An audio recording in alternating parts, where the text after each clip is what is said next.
Is the United States now at war with Iran? No, Kristen, we're not at war with Iran. We're at war with Iran's nuclear program. The president's been very clear, Kristen. We have no interest in a protracted conflict. We have no interest in boots on the ground. I don't like the regime, but we're not into the regime change business here. We're into the safety and security of the United States business. We are not pursuing regime change. We're not trying to put any troops on the ground into Iran. We are trying to eliminate their nuclear weapons program. No, I don't think I see boots on the ground in our future, but I do see Israel not stopping. Some important distinctions being made yesterday by members of the Trump administration and Republicans in the U.S. Senate saying that there's no interest in regime change or putting boots on the ground in Iran. But President Trump isn't ruling out one of those possibilities. We're going to have his latest comments in just a minute. Meanwhile, Iran is promising to retaliate for Saturday's strikes. We'll look into what possible options they have. It is a terribly shattered government right now. Plus, Democrats and at least one Republican lawmaker are calling the action in Iran unconstitutional. The question is, what can they actually do about it? The answer is about the same thing that members of Congress have been able to do since, well, the end of World War II. Good morning and welcome to Morning Joe. It's Monday, June 23rd. With us, we have co-host of our fourth hour, contributing writer at The Atlantic, Jonathan Lemire, and U.S. special correspondent for BBC News, Caddy Kay.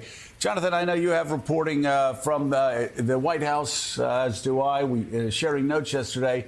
It does seem that what we heard on the shows yesterday from members of the administration are what the president is thinking directly, which is this is a one-off. He wanted to seriously degrade Iran's nuclear program and viewing this more of a Soleimani type act, a one and done, unless, of course, American troops are attacked by Iran.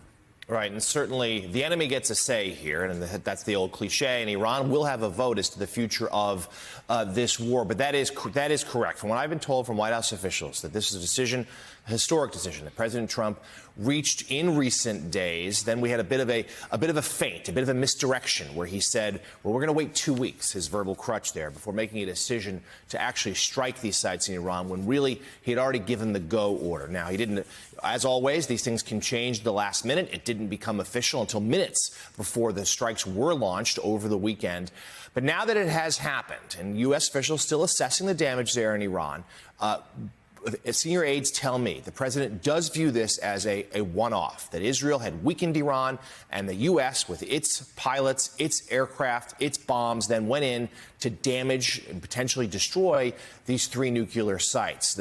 Trump has now telegraphed that will be it, that the U.S. does not look to escalate further, don't want boots on the ground, aren't looking to keep hitting them. The wild card being, of course, if Iran were to strike back, we would almost certainly retaliate.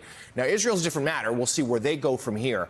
But, Joe, they feel like this was a moment the president made a calculation. The U.S. wanted to step in. Certainly does violate his pledge for no larger wars, but he hopes this can be contained. He hopes this will be it for U.S. involvement, at least for now. Well, obviously, growing concerns by the day before the attacks that Iran was speeding toward the possibility of moving toward a nuclear weapon.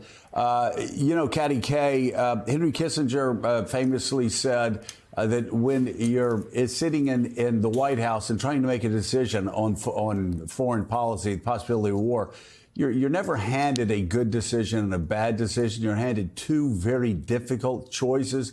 And the president made that choice. And then, as Jonathan said, he did a bit of a head fake talking about 2 weeks to buy a little bit of operational security while those B-2s sped toward Iran. Yeah, now we have 2 big questions. How much damage was done and what are the Iranian options? So where are we on this Monday morning after this dramatic weekend? Well, President Trump now says that 3 key nuclear sites in Iran were completely and totally obliterated on Saturday after the United States joined Israel's offensive aimed at dismantling Iran's nuclear program. The American strikes involved more than 125 military aircraft, including 7 B-2 bombers, in a mission dubbed Operation Midnight Hammer. The aircraft dropped a series of 30,000-pound bunker-busting bombs, the most powerful non-nuclear weapons in the U.S. arsenal. It was the first time that they'd ever been used in combat. American sailors also fired dozens of cruise missiles from a submarine. On social media yesterday, the president described the damage to the nuclear sites as monumental, calling it an obliteration again. NBC News cannot independently verify, though, the level of damage. President Trump is now set to meet with his national security team this afternoon in the Oval Office. Iran, meanwhile, is warning that the U.S. should expect heavy consequences for these actions. That threat came early this morning from a spokesperson for Iran's central military headquarters. In a recorded video statement, he called President Trump the gambler for joining the Israeli conflict with Iran, adding, quote, "You may start this war, but we will be the ones to end it." Before Saturday's strikes, Iran had threatened to activate terrorist sleeper cells inside the U.S. That message was reportedly delivered to President Trump last week through an intermediary at that G7 summit in Canada. The State Department has also warned that Iran could launch cyber attacks on U.S. networks and target current and former U.S. government officials whom it blames for the 2020 killing of Iran's top general. Saturday night, after the strikes, President Trump posted that any retaliation against the United States would be met with greater force.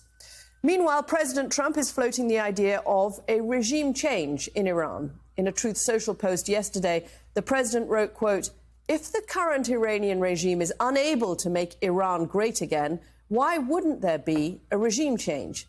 This is the first time Trump's raised the possibility of changing the leadership in Iran since Israel launched that war 11 days ago.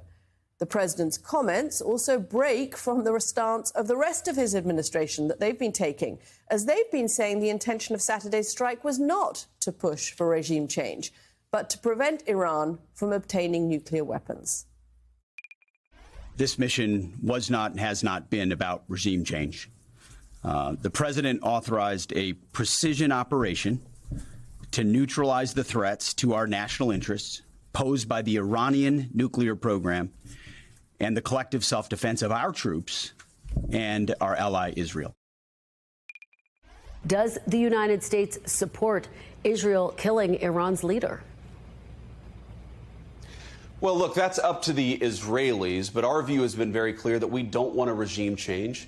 We do not want to protract this or build this out any more than it's already been built out. We want to end their nuclear program, and then we want to talk to the Iranians about a long-term settlement here.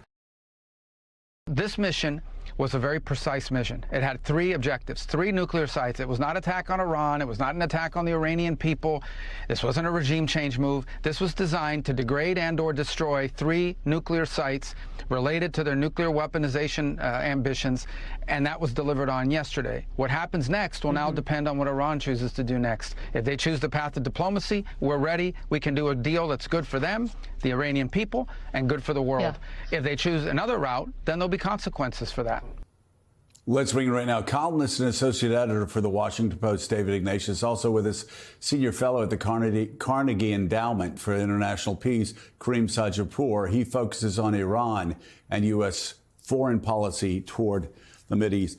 David Ignatius, let me begin with you. Obviously, there is a lot of back and forth right now after the president's post yesterday. But I spoke to somebody that is very familiar with the president's thinking, and this is not about regime change. Just as everybody said yesterday on the Sunday shows, they wanted to seriously degrade the nuclear weapon, the possibility of Iran developing a nuclear weapon, and they feel like they were successful. Curious what your reporting is showing you. So we speak of the fog of war during conflict.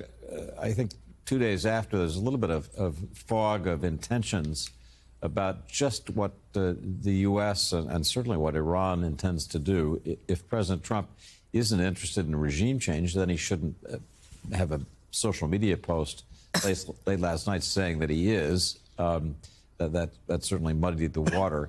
I think the hope had been after the decisive and I say well-planned strike by the 7 B-2s and their huge munitions, that they might be able to enter a discussion with Iran about ending the war, in effect dictate a surrender. The talk that came from Vice President J.D. Vance about the eagerness to negotiate, I think, reflected the administration's hope that we could now move into the peace negotiation phase. Trump, from the beginning of this crisis back in February or so, has been thinking about a negotiated way out. That way out doesn't seem so obvious today. The Iranians have reacted, as you'd expect, angrily, beginning to suggest their options, promising retaliation. The reaction of the international community similarly has been pretty sharp. And there's some big questions that I hope we'll talk about this morning, like, for example, where is the 400 kilograms of highly enriched to 60% uranium that Iran had been keeping in a stockpile? There are reports that that stockpile was moved before the bombing. It was supposed to be in Isfahan, one of the 3 nuclear sites the U.S. hit. Where is it now? It's important to know that because that could be used as the fuel for some kind of follow-on weapon in coming months, years. So that's just one example of, as I said, the fog that exists 2 days after the action about what are the continuing consequences. Has the U.S. obliterated the program or not?